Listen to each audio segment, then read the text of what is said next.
Keluarga Presiden ketiga B.J. Habibie ikut dirugikan karena korupsi yang diduga melibatkan mantan Gubernur Jawa Barat Ridwan Kamil.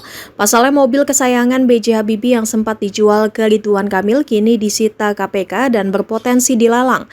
Padahal mobil klasik Mercedes-Benz 280 SL itu belum dibayar lunas oleh Ridwan Kamil. Hal itu diungkapkan putra sulung Presiden ketiga RI B.J. Habibie, Ilham Akbar Habibie, seperti dimuat Tribun Jateng pada Rabu 3 September. Ilham menjelaskan mobil yang dijual kepada mantan Gubernur Jawa Barat Ridwan Kamil itu belum sepenuhnya lunas dibayar. Dari harga 2,6 miliar rupiah, baru 1,3 miliar rupiah yang disetorkan. Sisanya sebesar 1,3 miliar rupiah tak kunjung dibayar hingga kini. Penjualan mobil itu pun membuat Ilham terseret ikut diperiksa KPK. Ilham mengaku sudah pernah menagih sisa pembayaran langsung kepada Ridwan Kamil pada tahun lalu. Bahkan ia sempat mengancam akan menarik kembali mobil tersebut jika cicilan tak segera dilunasi. Saat itu Ridwan Kamil setuju mobilnya ditarik lagi oleh keluarga B.J. Habibie. Namun demikian bengkel yang bersangkutan tidak terima lantaran biaya jasa bengkel belum dibayarkan. Lebih lanjut, Ilham menegaskan pihak keluarga Habibie tidak mengetahui dari mana Ridwan Kamil mendapatkan dana untuk membayar cicilan mobil tersebut. Ia juga menampik dugaan keterlibatan keluarganya dalam kasus yang tengah disidik oleh KPK. Nah, ini memang seperti tadi sudah ada yang menyampaikan ke saya terkait dengan pembelian mobil yang dimiliki oleh Bapak, yang diwarisi oleh kami, oleh Pak Ridwan Kamil. Ya. Mobil itu dibeli, dicicil, tapi belum lunas. Jadi belum milik dia.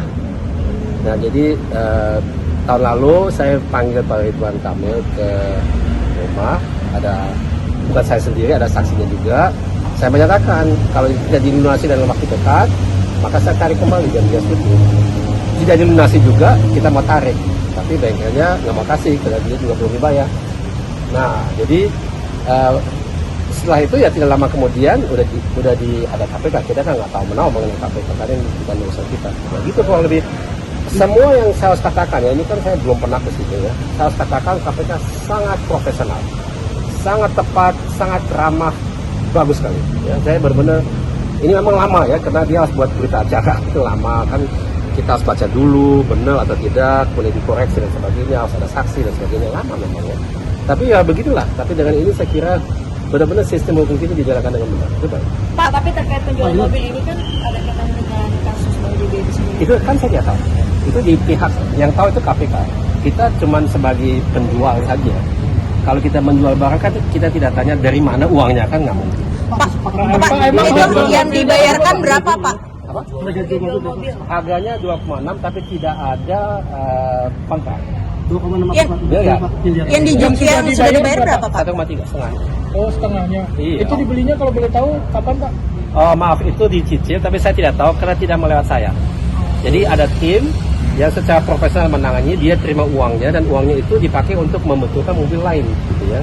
Karena tim ini menangani semua mobil yang dimiliki oleh Bapak, kan Bapak ada koleksi, mungkin Bapak teman-teman tahu ya, kan ada videonya di YouTube, itu mau dibetulkan ya. Jadi kita pikir ya udahlah, ada beberapa yang kita jual karena double kebetulan, ada 2 dari mobil yang sama, jadi satu dijual untuk membiayai pembetulan yang lain. Di situ ada tim, mereka menangani semuanya dari pembetulan, menerima uang, menjual semuanya mereka ya. Jadi buat saya saya nggak terlibat sama sekali gitu. Jadi saya nggak ada uang masuk, nggak ada uang keluar, saya tidak kelola, cuma saya bicara dengan Pak Ridwan Kamil gitu ya. Tadi kan kata Bapak mau ditarik mobilnya, apakah sudah mau ditarik atau masih dalam? Nah, ini kan masih dalam proses KPK, nanti ada prosesnya. Gitu. Pak, sekarang mobilnya itu posisinya di mana sih, Pak? Bapak tahu nggak? Di Bandung, di bengkel. Oh.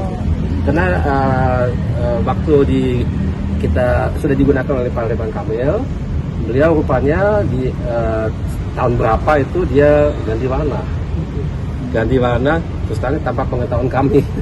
Pak, artinya Pak Ridwan Kamil sudah menggunakan mobil itu, ya, tapi belum lunas ya Pak ya? Belum. Dari Pak Ilham sudah melakukan penagihan dengan ke Pak Ridwan Kamil? Sudah. Apa Pak yang disampaikan oleh Pak RK saat itu? Setuju. Setuju ditarik. Ya. Pak, itu kenapa akhirnya bisa dibeli sama Pak RK, Pak?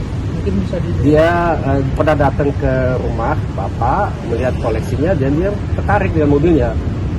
Dia menyampaikan mau beli mobil itu, saya tidak langsung izinin, karena saya harus pikir dulu. Tapi setelah saya cek kembali, karena kebetulan mobilnya dari tipe itu ada 2, saya pikir ya udahlah, 1 kita jual untuk membiayai pembetulan yang lain, yaitu Bang Levi. Koleksi kan ada koleksi. Pak, penegasan ini tahun berapa, Pak? Tadinya warna asli Silver. silver diganti warna apa, Pak? Biru metalik. Pak, penegasan itu penjualannya tahun berapa itu? Itu dimulai tahun 2021. Ya. Tapi kan nggak langsung semuanya, itu bertahap. Tapi terus terang saya nggak tahu bagaimana, karena saya tidak terlibat dalam transaksi. Ya. Pak, ini kan udah setuju mau ditarik itu untuk dana yang udah dibayarkan. Iya. Itu gimana? Ya saya harus bayar memang ya. Dan memang dengan atau tanpanya KPK, kalau seandainya nggak ada KPK ya, saya tetap bayar ke Pak Ridwan kan. Sekarang saya bayar ke KPK misalnya ya. Saya itu juga belum tahu gimana prosesnya ya. Kurang lebih begitu. Ya. Tapi saya sekali lagi mendekankan semua dilakukan dengan sangat baik dan sangat profesional. Saya benar-benar suka.